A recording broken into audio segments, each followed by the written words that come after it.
ان دنوں ایک سیاسی مسئلہ زیر بحث ہے کہ کراچی کو وفاق کے ماتحت کر دیا جائے گا اور اس کے انتظامی معاملات جو ہے وہ وفاق براہ راست دیکھے گا، جبکہ سندھ کا دارالخلافہ جو ہے وہ حیدرآباد کو کر دیا جائے گا اور کراچی سے اس کا کوئی تعلق نہیں ہوگا۔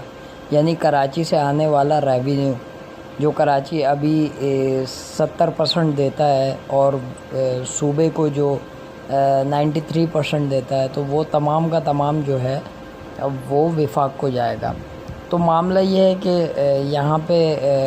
کچھ حمایتی بھی ہیں اس بات کے، کچھ مخالف بھی ہیں،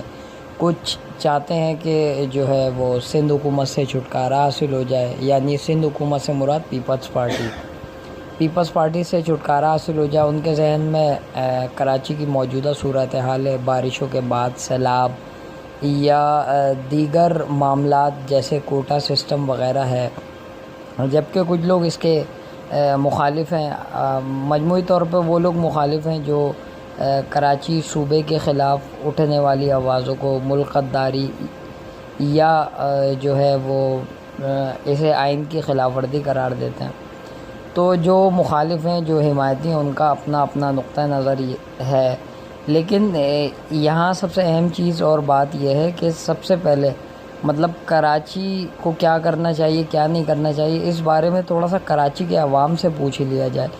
ان کی رائے لے لی جائے کہ آخر کراچی والے کیا چاہتے ہیں۔ کراچی والوں کو سکون چاہیے،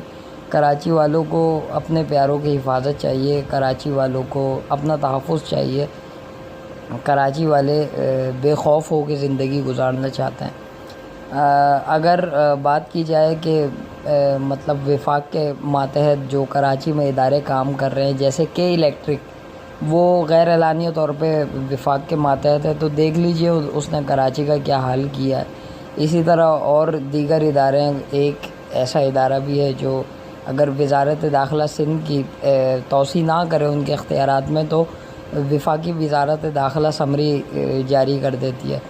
تو مطلب ان تمام چیزوں کو دیکھتے ہوئے آپ خود فیصلہ کر سکتے ہیں کہ اگر کراچی وفاق کے ماتحت چلا گیا تو بہتری ہوگی یا ابتری ہوگی۔